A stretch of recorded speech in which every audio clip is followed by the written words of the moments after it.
sampai kepada hikmah. Nah itu kalau bicara masalah ilmu. Nah kalau kemudian dipertanyakan, bagaimana caranya menggapai kebarokahan ilmu ini? Bagaimana caranya biar kita ini punya ilmu yang barokah, ilmu yang manfaat? Bagaimana caranya? Karena tidak mungkin kita ini pengen ilmu yang tidak manfaat. Kita ini pasti punya pengennya ilmu yang manfaat. Ingin mendapatkan ilmu yang barokah ini caranya banyak dan melibatkan banyak pihak. Banyak melibatkan banyak pihak. Misalkan sekolah nih, di sekolah kita ini. Di sekolah kita ini nggak cukup guru-guru di sini saja yang bisa mendapatkan kebarokan ilmu kepada siswa. Nggak cukup ngandelin guru, nggak cukup. Kenapa? Karena juga ngandelin ibu-ibu, ngandelin kita semua nih sebagai wali murid ya, untuk mendapatkan, untuk menjadikan anak-anak kita yang sekolah di sini mendapatkan ilmu yang barokah. Jadi nggak cukup yang bisa memberikan barokah ilmu kepada anak kita di sekolah ini. Gak cukup sekolah, gak cukup gurunya, gak cukup itu. Jadi gak cukup, Pak, ini anak saya udah sekolah di sini ya, pokoknya ilmunya anak saya ini harus barokah. Gak cukup itu. Harus ada kerjasama, ada gurunya, kemudian ada wali muridnya, di dua-duanya. Dan satu lagi, si santrinya ini sendiri, si muridnya ini sendiri. Jadi tiga ini, muridnya punya cara untuk mencari kebarokahan ilmu, gurunya punya cara untuk mencari kebarokahan ilmu, orang tuanya kita yang ada di sini juga punya cara untuk mendapat kebarokahan ilmu. Semuanya jalan bareng, semuanya jalan bareng ini, semuanya jalan bareng. Contoh. Kalau guru ngajarinnya nggak ada ikhlasnya, jangan harap si anak dapat ilmu yang manfaat. Jangan harap. Jadi guru itu masya Allah berat itu. Kita nggak ikhlas saja sama anak kita ini. Kita nggak ikhlas saja sama si murid ini. Si murid ini bisa terhijab tuh, bisa terhijab. Makanya guru itu punya hati yang legowo. Anak ini punya salah apapun, dia punya keterbatasan apapun, si guru ini harus punya legowo hati yang luas untuk bisa mencari sisi positif kepada si anak. Karena anak itu dilahirkan pasti punya kelebihan, pasti. Dan tugas guru ini adalah mencari kelebihan itu. Jadi ya. Nah kalau gurunya nggak ikhlas, maka nggak bisa ini. Contohnya ada nggak? Banyak banget contohnya itu. Contoh misalnya di dunia Islam misalnya contoh. Ada seorang ulama namanya Al-Imam Khalil bin Ahmad. Imam Khalil bin Ahmad ini yang membuat harokat dalam bahasa Arab. Wafat sekitar 170 Hijriah. Imam Khalil bin Ahmad nih. Dulu sebelum Imam Khalil, Quran ini hurufnya gundul, nggak ada fathah, nggak ada kasroh, nggak ada domah, nggak ada sukun, nggak ada tasdid, nggak ada itu. Baru kemudian si Imam Khalil nih yang masukin. Kenapa? Sebab orang salah ngucapin harokat, artinya juga salah. Jadi harokatnya salah, artinya juga pasti salah. Maka muncullah Imam Khalil bin Ahmad nih membuat harokat di dalam Quran, fathah, kasroh, domah, tasdid dan sebagainya. Nah, Imam Khalil bin Ahmad punya murid namanya Al-Imam Sibaweh. Imam siapa? Sibaweh ini nama julukan. Imam Sibaweh ini nama julukan bahasa Persia. Bahasa Arabnya Sibaweh itu Ra'ihatut tufah, keringatnya bau apel. Maka kemudian dia disebut dengan Sibaweh. Ya sama kayak keringat ibu-ibu lah bau apel. Apel busuk. Kita. Nah, Sibaweh ini siapa? Sibaweh ini yang menciptakan nahu sorob. Ngerti nahu sorob ya? Grammar kalau dalam bahasa Inggris apa? Ada nahu, ada sorob, kalam, terus ikrob, fa'il, mubtada, naibul fa'il, terus tamyiz, badal, naat, semua tuh. Terus fa'ala, yaqulu fa'lan, wa maf'alan gitu kan? Wa huma hum hiya huma hunna anta antum antum. Nah semua itu yang membuat grammar atau bahasa nahu itu namanya Imam Sibaweh. Imam Sibawai ini gurunya tadi itu Imam Khalil. Nah, karena Imam Sibawai ini lebih muda, lebih enak ngomongnya, lebih cerdas, murid-muridnya Imam Khalil pindah belajarnya kepada Imam Sibawai. Jadi muridnya pindah nih. Kenapa? Imam Khalil udah tua, terus kurang apalah, milenial lah kalau bahasa kitanya. Santrinya pindah ke Imam Sibawai. Nah, si Imam Khalil bin Ahmad ini namanya manusia ngeremes. Ya Allah, saya punya murid namanya Imam Sibawai, dia memang pinter. Terus kemudian kami murid-murid saya semuanya pindah ke Imam Sibawai. Sampai Imam Khalil ini nggak punya murid, karena muridnya pindah kepada. Dan kemudian secara hati dia ini langsung, ya Allah. Akhirnya dia pergi, kemudian dia tawaf. Ketika dia selesai tawaf, dia datang, dia duduk di depan Ka'bah. Kemudian terdengar bunyi kodok. Dulu Ka'bah dulu beda sama Ka'bah sekarang ya, Masjidil Haram. Bunyi kodok. Tahu kan bunyi kodok ya? Ketika dia bunyi kodok begini, ternyata Allah kasih ilham kepada dia. Oh, ternyata kodok ini bunyinya berirama. Maka kemudian dia dapat ilham dari Allah. Muncullah dari Imam Khalil bin Ahmad sebuah ilmu cara membuat syair, cara membuat lagu syair. Misalnya, Salatullah, salamullah, Allah ya, ala toha Rasulillah, salatullah, salamullah, ala yasin habibillah. Ini kan ada kaidahnya kan, gak bisa dibikin kan ini kalau tanpa kaidah. Nah, kaidah cara membuat ini keluarlah dari Imam Khalil bin Ahmad, namanya ilmul arud. Ilmu apa namanya? Arud, bukan arit. Arud, ilmu arud. Ketika Imam Khalil punya ilmu arud ini, semua murid-muridnya yang dulu pada pergi datang lagi karena ada ilmu baru.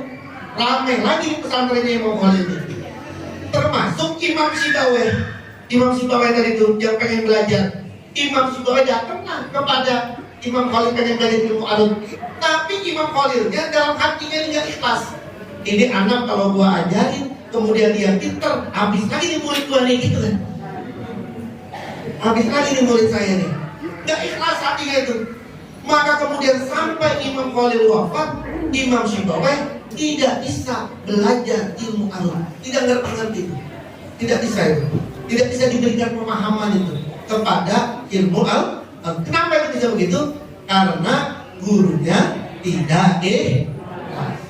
Tapi kalau gurunya ikhlas, ya Allah, kalau gurunya ikhlas, meskipun ini murid di sekolahan gak pinter banget, tapi dia ini takzim sama gurunya juga ikhlas, gurunya ngeriadohin tuh anak muridnya, pulang dia keluar dari sekolah, ini anak punya potensi besar mendapatkan ilmu yang manfaat. Cerita kayak gini banyak banget di pesantren itu, banyak banget cerita kayak gini. Bahkan mohon maaf ini ada cerita yang ekstrim banget. Tapi gurunya rindu sama dia ini, ekstrim banget cerita ini. Siapa cerita siapa? Ceritanya Hadratus Syekh Hasyim Asy'ari. Siapa itu? Pendiri Nahdlatul Ulama. Hadratus Syekh Hasyim Asy'ari itu punya guru namanya Imam Khalil Bangkalan di Madura. Imam Khalil Bangkalan. Mbah Hasyim belajar di sana. Ini ekstrim banget, cerita ekstrim. Yang mungkin tidak akan bisa terulang tuh di generasi kita. Mbah Khalil suatu malam itu sama istrinya lagi dia bilang, kata istrinya, Mbah, cincin saya yang jadi mahar kawin kita yang dikasih sama Mbah jatuh tadi di sepinteng. Mohon maaf ya, zaman dulu kan di toiletnya langsung gitu kan, jatuh di sepinteng. Terus saya sedih, mohon maaf gitu ya, jatuh ini cincinnya ini. Terus ada Hasyim Asy'ari yang belajar di situ. Kata Hasyim Asy'ari dalam hati, saya akan cari cincin ini, biar ibunya saya, biar baiknya saya ini bahagia. Maka dari malam sampai menjelang subuh baru ketemu cincinnya, nyebur dia ke bintang itu, baru ketemu itu. Terus menjelang subuh kata Mbak Hashim, nih cincin yang tadi jatuh. Apa kata Mbak Walil? Sudah sih, kamu udah selesai belajar di sini, pulang. Jadi kasih semuanya, udah deh. Pulanglah beliau, jadilah Hadratus Syekh Hashim. Tapi ini ekstrim, jangan ngambil istidanya. Ini maksudnya, ini maksudnya coba guru sekarang kayak begini, kan sulit. Nah, itu artinya apa? Guru punya keikhlasan yang luar biasa. Makanya kemudian guru pun harus punya kelegoan, keikhlasan. Buat si muridnya ini, apapun kondisi muridnya ini.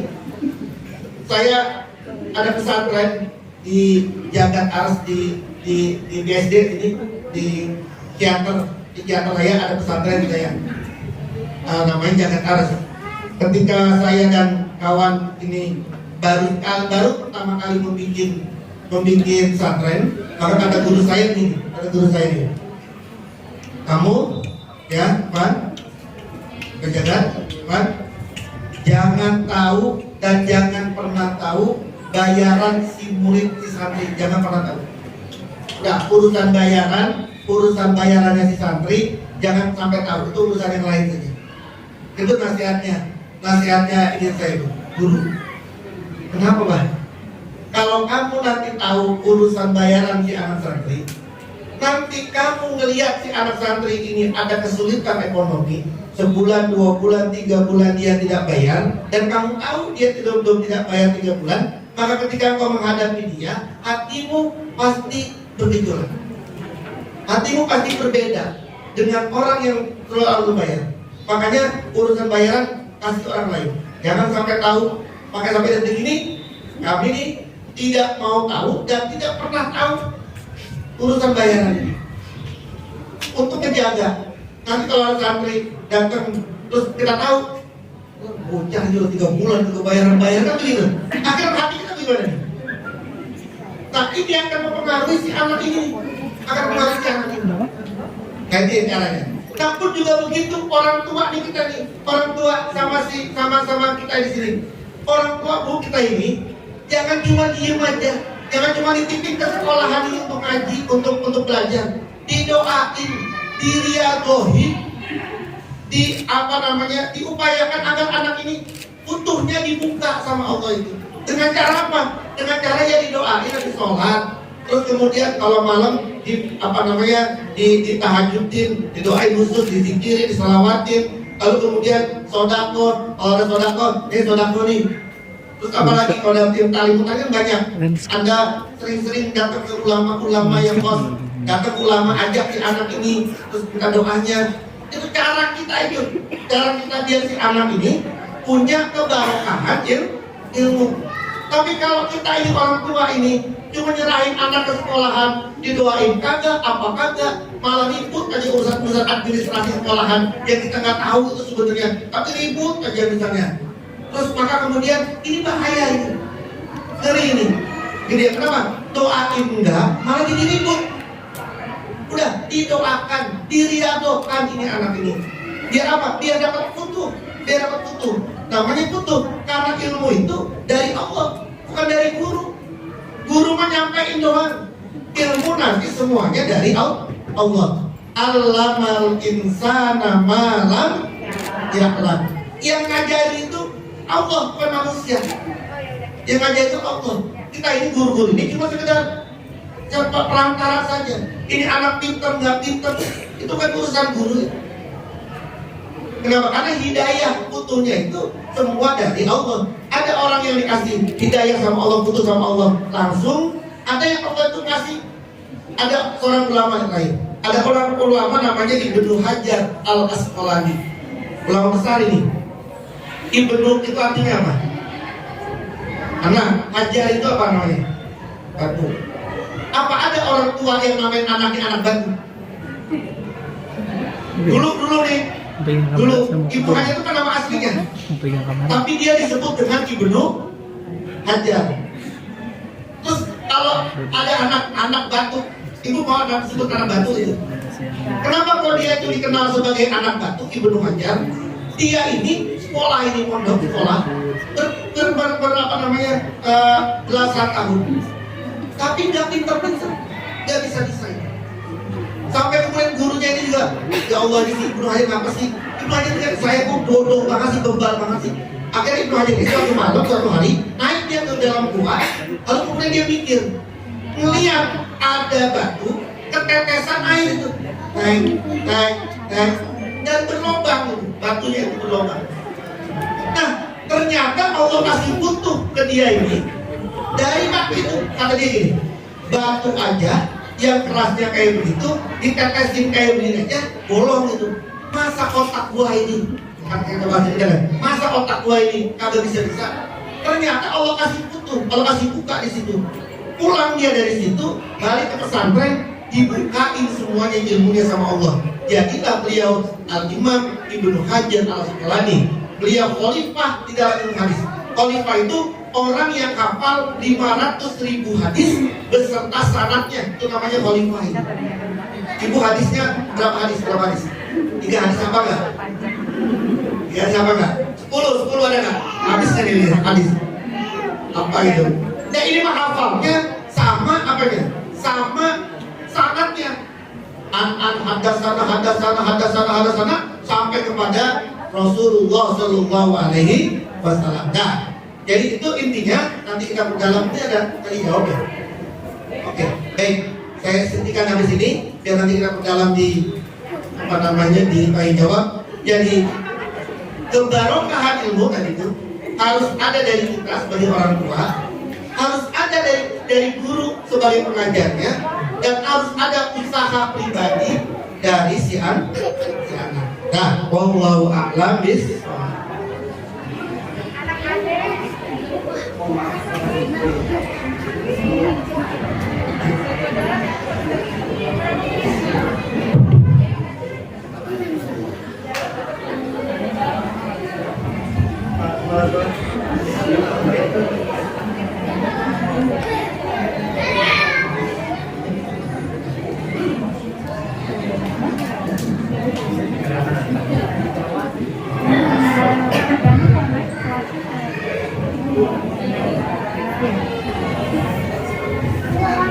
Terima kasih kepada Kiai Irfan Zidni dengan tausiahnya. Mudah-mudahan mampu menyirami hati dan pikiran kita dengan ilmu dan hikmah. Acara selanjutnya sesi tanya jawab. Pada para hadirin yang ingin menyampaikan pertanyaan, dipersilahkan.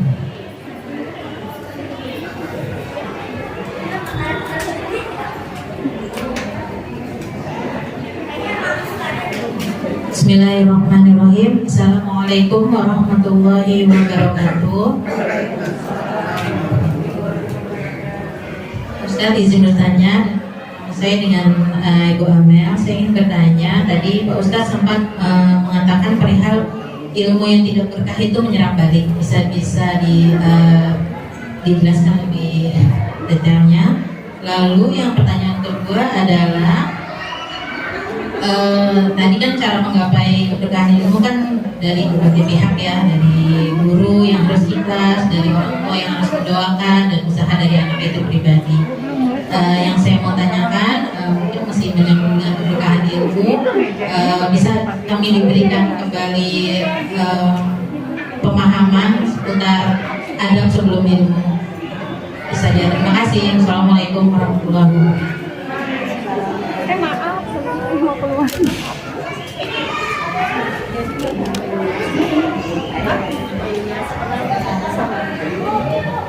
Ada yang mau bertanya lagi? Yang mau bertanya?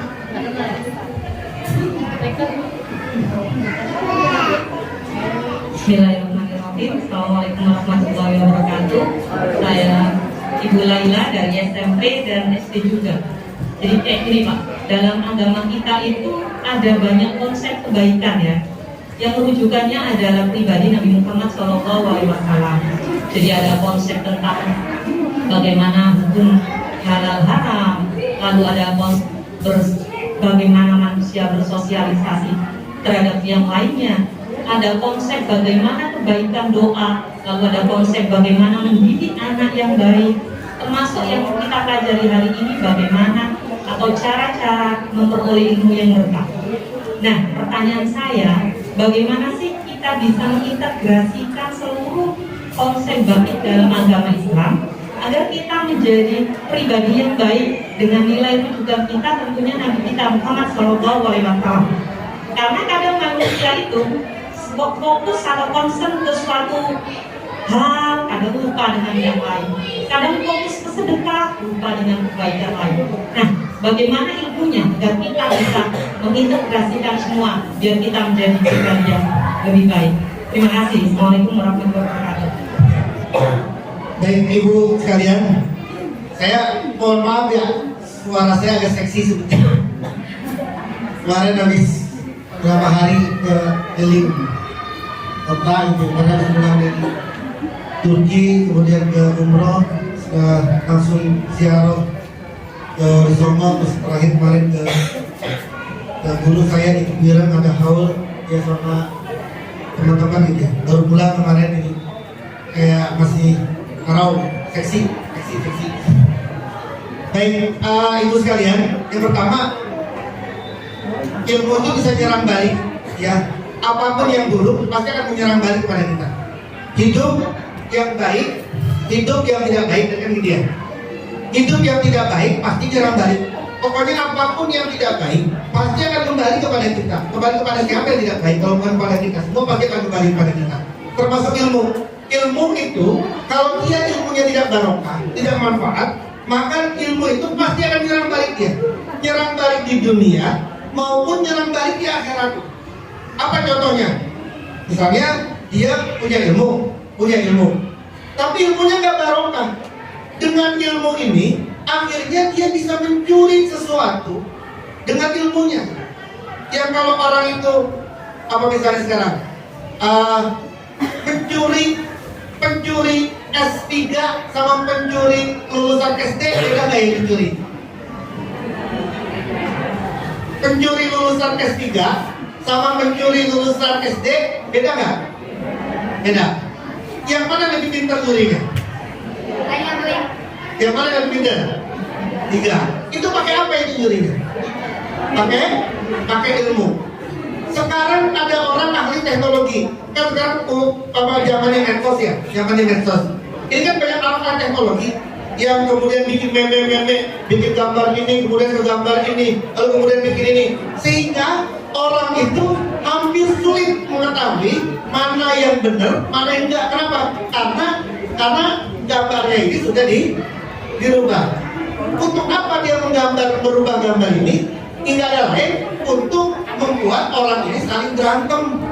Akhirnya kita ini yang nggak tahu menahu melihat gambar, kayak begini dia, kita pikir itu benar gitu, akhirnya kita berantem gitu.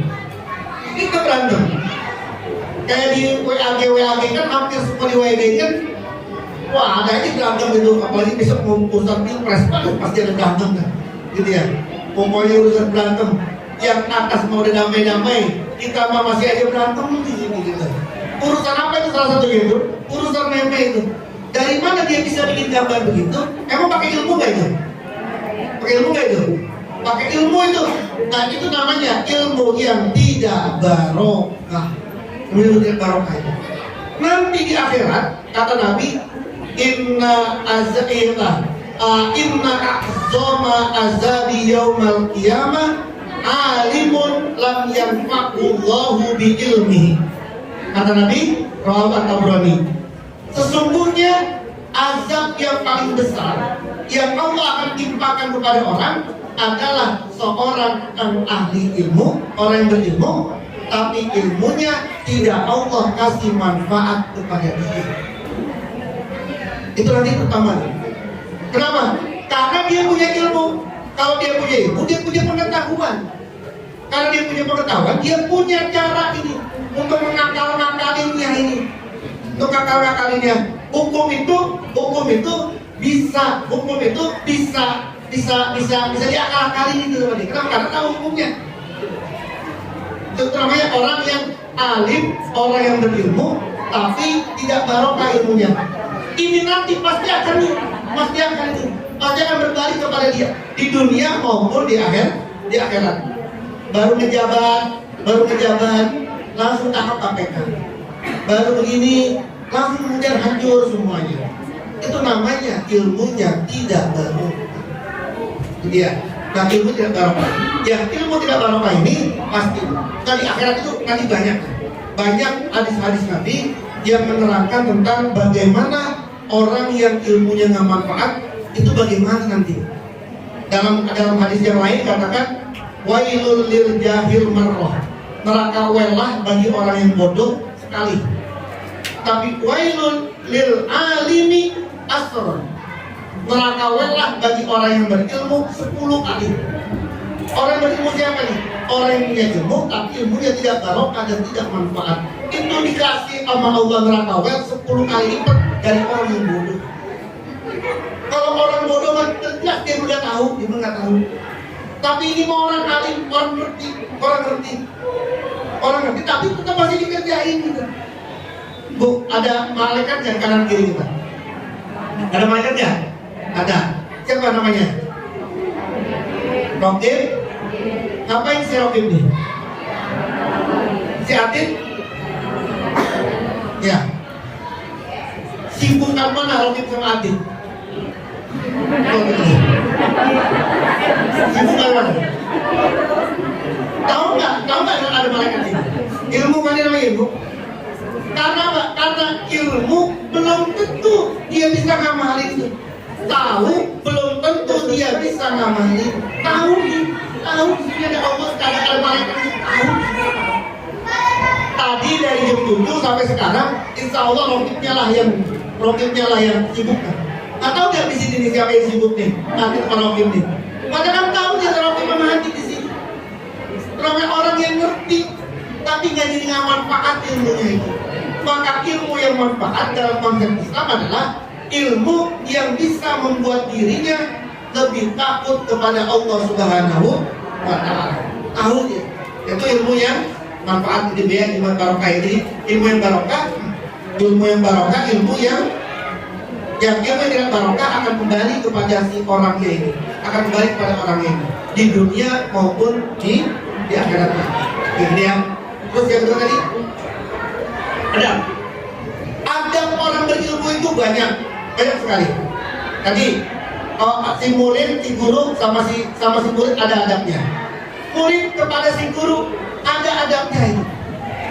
Kalau murid sama gurunya begini-begini nih, terus kemudian sama gurunya ini nunjuk begini, udah jangan harap dari itu adab tuh banyak banget. Bahkan ada megang buku aja ada adab ini. Misalnya ini kan Quran. Jangankan Quran, kitab saja buku. Ada orang megang bukunya begini, sampai jalan begini-gini nih, udah susah itu punya ilmu manfaat. Apalagi Quran, megang Qurannya begini sampai jalan tuh, megang Qurannya begini. Nanti duduk bukan Qurannya di pangku, malah taruh di sini. Udah jangan harap itu punya barokah itu, bisa barokah itu. Karena adab itu satu level di atas ilmu, satu level di atas hukum itu namanya adab itu.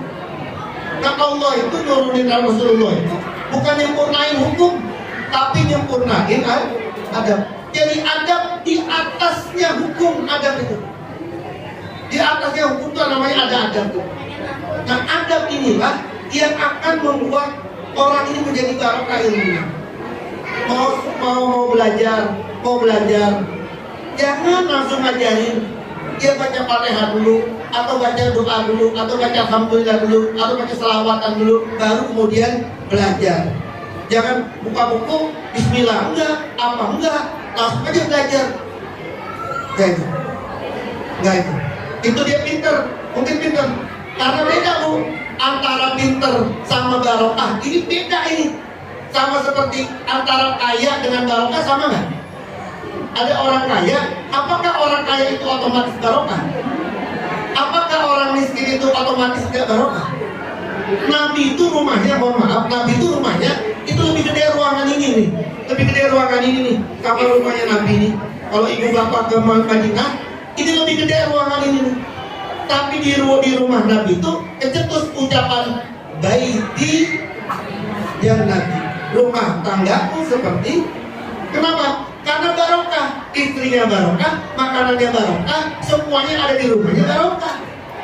Tapi banyak banget orang yang rumahnya besar, bertingkat-tingkat, terus kemudian mobilnya banyak, tapi di rumahnya ini gersang ini, gak betah aja di rumah ini. Ke kafe, ke bar, ke nongkrong, kenapa? Di rumahnya gak betah juga. Ada yang begini, banyak banget yang begini tuh banyak banget. Di rumah, nyampe di rumah sendiri aja, itu udah gak betah, panas banget rasanya rumahnya itu. Itu berarti rumahnya tidak barokah, meskipun rumahnya besar. Pun juga sama, orang pintar, profesor, doktor, kalau dia tidak barokah ilmunya, ya nggak ada itu, sudah nggak dianggap itu.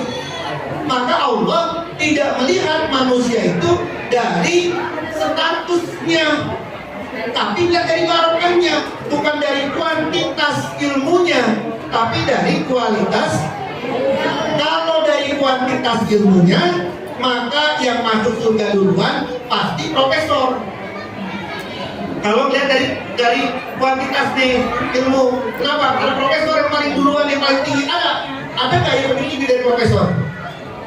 Berarti yang paling pintar siapa nih? Profesor. Di bawahnya doktor, terus S2, S1, ibu yang lulusan SD, belakangan masuk surganya, gitu. Begitu? Kan enggak kan? Kenapa? Karena Allah yang lihat dari kuantitas ilmu sejauh mana, seberapa banyaknya. Tapi yang Allah lihat adalah ilmu ini barokah apa enggak?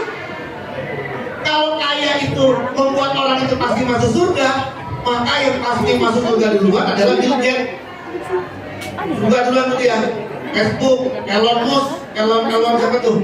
Kebetulan tuh kita dia kere-kere yang belakang lo udah belakangan itu masuk surganya itu. Tapi kan bukan dari itunya kan? Tapi dari barokahnya. Hidupmu itu barokah apa, rezekimu barokah apa, itu yang dilihat sama Allah. Nah, kan adabnya kan itu, pegang bukunya yang benar, mau buka. Makanya kita ini di kampung, mohon maaf, kita ini di kampung ini, kalau mau ngaji kan apa biasanya? Buka, lalu kemudian pakai Buddha dulu kan, ya Rabbi bil Mustafa balligh maqasidana waghfir lana ma madha ya wasi'al karam, gitu kan. Terus kemudian baca sholawat tusdur, lalu kemudian Fatihah dulu kepada yang ngarang kitab, baru mulai ngaji, baru mulai baca buku. Kenapa? Karena kita ini ngandelin Allah untuk menjadikan ilmu ini manfaat, gitu. Maka di Quran itu katakan Iqra bismi rabbikal ladzi, Iqra, bacalah. Apa yang dibaca? Kata Allah, terserah ibu mau baca apapun, mau baca buku apapun, mau baca ilmu apapun, terserah. Tapi satu syaratnya, bismi rabbik, harus atas nama Allah, bukan atas nama pribadi, bukan sama orang golongan. Belajar hukum atas nama Allah, belajar ekonomi atas nama Allah, bukan atas nama kepentingan. Nanti kalau sama kepentingan pribadi, belajar hukum untuk ngakal-ngakalin hukum, belajar ekonomi untuk ngakal-ngakalin ekonomi, belajar politik biar jadi politikus yang bisa korupsi tapi tidak tertangkap, gitu kan? Itu berarti belajarnya tidak Iqra, tidak bismi rabbikal ladzi, gitu ya. Jadi adab itu begitu banyak banget. Kitab yang paling mudah dibaca tentang ini namanya kitab Ta'limul Muta'alim. Dirantuh, terjemahannya juga ada, terjemahannya banyak. Ta'limul Muta'alim, adab kepada buku bagaimana, kepada guru bagaimana. Jadi banyak banget rangkaiannya, gitu. Pasti gitu ya. Oke, Ibu, yang kedua, bagaimana mengintegrasikan kebaikan-kebaikan yang ada di Quran, yang ada di agama kita yang begitu banyak. Gini Bu, satu, Allah tidak menuntut manusia untuk bisa melakukan semuanya. Makanya Quran katakan ittaqullaha mastata'tum, bertakwalah kalian semampu kalian. Mampunya apa? Sedekah. Ya orang kaya mah kalau lagi berjuang jangan pakai ilmunya, orang kaya pakai hartanya. Orang ahli agama yang berjuang pakai ilmunya. Orang yang kuat dia berjuang dengan pakai tenaganya dan sebagainya. Maka di Quran, di hadis, itu afdolul akmal, amalan yang paling afdol, itu macam-macam itu. Dan bagi orang yang tidak pernah belajar ilmu hadis, akan menganggap kok ada kontradiksi hadis Nabi. Contoh, Nabi, apa sih amalan yang paling afdol? Kata Nabi, jihad fisabilillah. Datang lagi sahabat yang lain, Nabi, apa amalan yang paling afdol? Baca Quran. Nabi, apa amalan yang paling afdol? Berbuat baik kepada orang tua. Datang lagi yang lain, apa berbuat baik? Begini. Kalau orang nggak belajar ilmu hadis, pasti akan mengatakan, kok kontradiksi ya? Katanya amalan yang paling baik baca Quran. Tapi kok ada hadis yang lain, amalan yang paling baik adalah bersedekah. Amalan yang paling baik adalah ini, amalan yang paling baik adalah ini. Itu bukan kontradiksi. Kenapa? Karena Nabi melihat siapa yang datang ini. Ini orang sama orang tuanya hubungannya nggak baik. Terus ketika datang, Nabi, amal apa yang paling baik? Kata Nabi, nggak ada amal yang paling baik kecuali engkau rawat orang tuamu itu. Terus ada orang yang mau perang tuh takut banget. Oh, mau perang takut mati ke bini gua bagaimana? Jadi janda lagi kawinin sama orang lain gitu. Terus datanglah dia, Nabi apa nih? Jihad fisabilillah itu betul. Terus ada orang paling banget datang kepada Nabi, saudara kau ngomong itu. Jadi Nabi ini memberikan banyak banget cara agar apa? Agar manusia kita ini punya pilihan yang mana yang kita mampu. Kalau kita ini melaksanakan semua dengan maksimal, ya rasanya susah. Kenapa susah? Karena kita nggak punya kemampuan juga terhadap itu gitu. Jadi apa yang bisa ini? Apa yang bisa? Karena kebaikan banyak. Maka kebaikan itu kalau dalam konsep agama tadi mastatotun, semampu kalian. Atau kalau dalam bahasa lain, imtisalul awamir. Apa yang kamu mampu untuk melakukan itu. Tapi kalau keburukan, tidak ada kemampuan kamu. Engkau mampu nggak mampu, keburukan, dosa, maksiat harus kau tinggalkan. Saya nggak mampu nih, nggak mau apa-apa, nggak mampu kalau nggak mabok, kalau bisa saya nggak mikir, gitu ya. Terus nggak bisa, apa kemudian nggak bisa. Saya kalau kagak mabok sakit saya ini, terus nggak bisa itu, nggak bisa. Tapi kalau di dalam agama kebaikan, silakan. Kau nggak bisa, kalau nggak bisa begini. Gak bisa begini. Ada alternatif lainnya. Terus Anda nggak bisa karena perjalanan, Anda nggak bisa sholat adaan. Ya silakan sholat safarnya nggak bisa lama-lama, harus di kosong. Ya silakan Anda kosong itu. Ada lagi puasa, nggak kuat karena lagi perjalanan nggak kuat, silakan Anda buka puasa. Itu kan masalah totum itu. Nah jadi mengintegrasikan bagaimana? Mengintegrasikan. Kalau kebaikan semuanya jelas. Yang namanya kebaikan adalah apa yang diperintahkan oleh Allah dan Rasulnya. Itu kebaikan. Ya. Kemampuan kita melakukan itu ya semampunya kita ini. Kemampunya kita. Ibu habis sholat, kita diperintahkan di sholat itu zikir atau apa? Zikir kan? Zikir apa nonton TV? Apa langsung pegang handphone? Karena lagi sholat Allah Akbar. Bunyi ini. Apa tuh? Sampai terus malam itu langsung ngambil begini kan? Ya Allah, kita tuh pembahasannya tuh. Nah, kan habis sholat suruh zikir. Tapi ibu punya anak kecil. Habis sholat ngurusin anak kecil. Apa kemudian lebih mulia zikir daripada ngurusin anak kecil? Yang mana yang mulia? Ya dua-duanya mulia. Kalau ibu bisa habis sholat, Assalamualaikum, kemudian ada anak ibu nih rewel minta susu, kemudian ya itu ibadahnya ibu deh itu sudah ibadahnya sudah itu. Jangan kemudian gara-gara anak nih kok jadi bisa zikir. Ini juga ibadah ini ibadah. Anak itu jangan diomelin dulu, jangan disesalin dulu. Ini mah anak ini dari kandungan aja udah disesalin. Hidup itu kan masya Allah. Anak itu ya Allah dikasih tahu, bang, tadi habis tes positif bang, positif. Terus kata bapaknya, gimana sih bisa positif? Kok bisa? Ya bisa lah. Emang siapa yang ngerjain kalau baliknya? Gitu ya. Jadi pas mulai tahu lahiran kandungan aja, itu udah disesalin itu. Gimana sih? Nanti anak kita udah 3, ini aja belum ini. Ya Allah. Ama anaknya sendiri udah gak ridho itu. Padahal hadisnya jelas, ridho Allah fi ridho. Ridhonya Allah itu di ridhonya orang tua. Jadi kemudian kita aja udah gak ridho sama anak ini yang diberikan sama Allah. Kan siapa yang beri ini? Kan Allah kan. Ini yang kita dari itu. Nanti perbuatannya dari itu. Nanti kemudian lagi, itu begini. Itu aja dari itu. Maka nanti orang itu bahayanya mau lahir, apa dia lahir nggak didoain sama orang tuanya, gede nggak didoain sama suaminya, sama istrinya, dimarahin mulu mamanya. Nanti dia tua dimarahin mulu sama anak cucunya, ada gitu. Nanti dia mati dimarahin sama malaikat. Dari kecil aja udah dimarahin sama orang tuanya. Ini gara-gara ini, lepas tuh, buru-buru dilepas tuh mesti nggak tuh, jadi begitu. Ada dia udah marah-marahin ini anak nih. Gede dimarahin sama KDRT, tua dimarahin mana? Ada nggak orang tua itu ngomelin sama anaknya? Dibunuh malah ada, mati diomelin sama malaikat. Nauzubillah min. Jadi ini ya Bu ya, jadi mengintegrasikan. Lakukan saja kebaikan-kebaikan yang ada. Yang kamu punya apa? Lakukan ini. Kamu punya apa? Lakukan ini. Lakukan ini. Semua lakuin semua yang ada, yang kita mampu lakuin itu.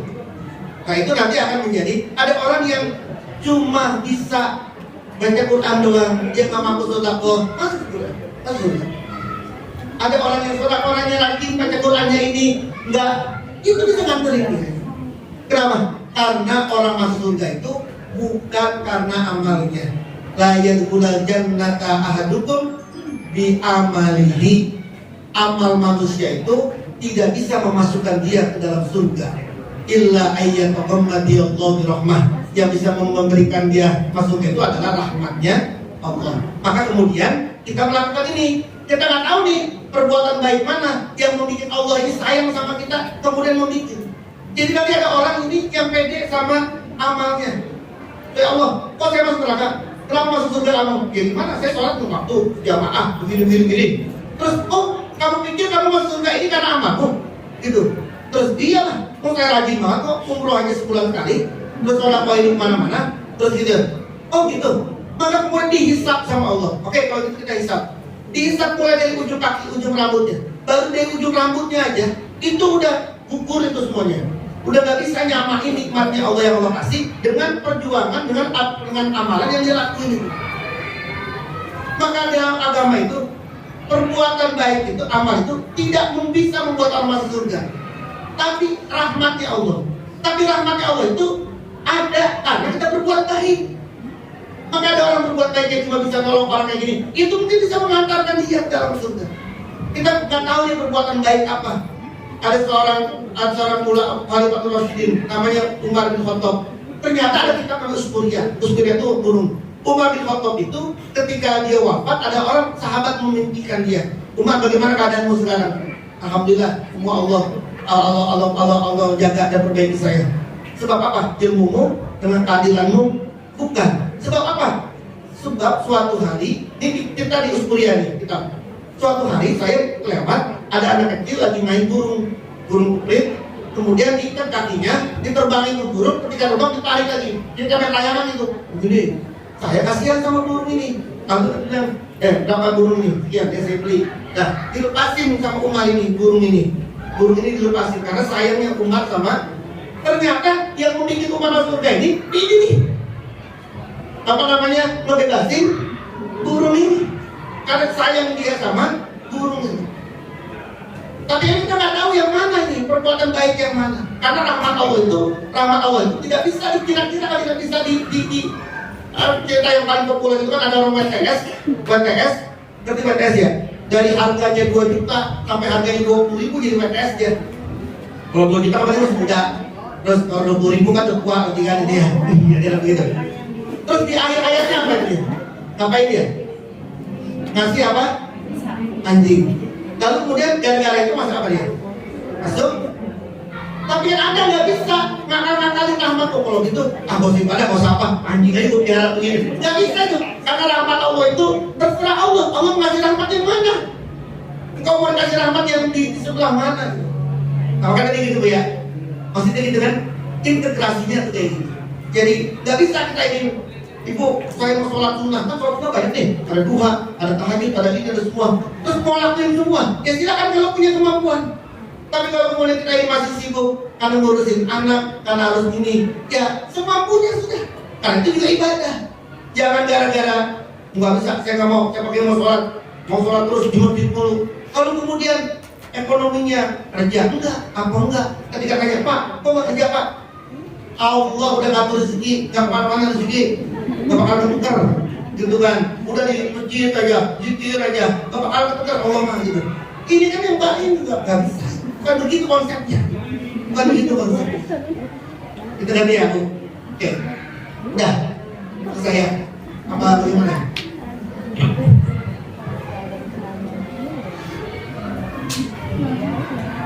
Alhamdulillah rabbil alamin.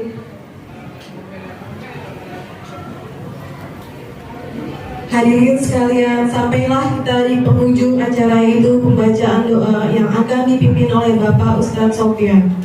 Sebelum saya tutup, saya selaku pembawa acara, apabila ada salah kata atau ucapan yang kurang berkenan di hati hadirin sekalian, saya mohon maaf sebesar-besarnya. Sebelum kita menutup pengajian ini,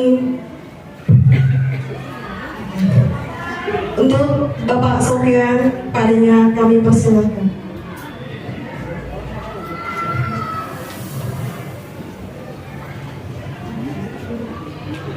Assalamualaikum warahmatullahi wabarakatuh.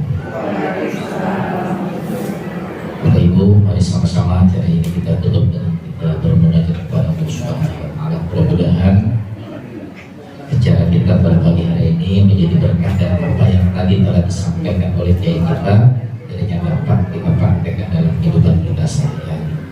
Al-Fatihah bil qabul wa tamami kulli su'in wa hamdun asli syai'allahu wa batina fi dini wa dunya wal akhirah. دافعنا كل شيء ببدن كل خيرنا ولأحبابنا ولوالدينا وشيخنا ورضي والعافية ولن يدي أن الله ينور قلوبنا وقوالبنا والتقى والهدى وقال في مدى دين الإسلام والإيمان إلى محنة وامتحان بحق سيد ولد أدنانا ولكل نية صالحة في حضرة النبي الفاتحة. أعوذ بالله من الشيطان الرجيم. بسم الله الرحمن الرحيم. Alhamdulillahi Rabbil Alamin Ar-Rahmanir Rahim Maliki Yawmiddin Iyyaka na'budu wa iyyaka nasta'in ihdinas siratal mustaqim siratal ladzina an'amta 'alaihim ghairil maghdubi 'alaihim waladdallin. Amin. Astaghfirullahaladzim laka hamdi Allahi maulana ya rabbana ya ma'bud. Allahumma shalli wa sallim ala sayyidina Muhammadin fil awwalin wal akhirin wa sallam radhiyallahu tabaraka wa ta'ala an sahabati rasulillahi ajma'in. Bismillahirrahmanirrahim. Alhamdulillahi rabbil alamin. Hamdan syakirin, hamdan na'imin, hamdan yuwafi ni'amahu wa yukafi mazidah. Ya Rabbana wa ilahana lakal hamdu wa lakal syukru wa lakal fadlu wa lakal manu kama yanbaghi syukrul karim wa li'adhimi sultani. Allahumma shalli wa sallim ala sayyidina Muhammad wa ala ali sayyidina Muhammad salatan tuballighuna biha kullal maqsud ijwadi ma'budir rahim wa yadudu bi rahmatika ya arhamar rahimin. Allahumma ighfir lana dhunubana wa liwalidina warhamna warhamhum kama rabbawna shaghira. Allahumma yassir wa la tu'assir, yassir lana umurana kullaha la hawla wa la quwwata illa bik. Allahumma ij'al jam'ana hadha jam'an marhuma wa tafarruqana min ba'dihi tafarruqan ma'suma wa la taj'al fina wa la minna shaqiyyan wa la mahruma bi rahmatika ya arhamar rahimin. Allahumma ij'alna minal ladzina safaita min 'ibadika alladzina warithu kitabaka wa sabaqu bil khairati bi idnik. Allahumma rizqna fahman nabiyyin wa hifdzal mursalin wa ilhamal malaikatil muqarrabin. Wa fahamna Sulaiman wa kullan hadaina hukman wa hilma wa sakharna ma'a Daud al-jibali sabbina wa tayr wa kunna fa'ilin. Rabbana atina fid dunya hasanah wa fil akhirati hasanah wa qina adzaban nar. Subhana rabbika rabbil izzati amma yasifun wa salamun 'alal mursalin walhamdulillahi rabbil alamin. Assalamualaikum warahmatullahi wabarakatuh. Para hadirin sekalian, marilah kita tutup dengan doa kafaratul majlis. Subhanaka Allahumma wa bihamdika asyhadu an la ilaha illa anta astaghfiruka wa atubu ilaik. Wassalamualaikum warahmatullahi wabarakatuh.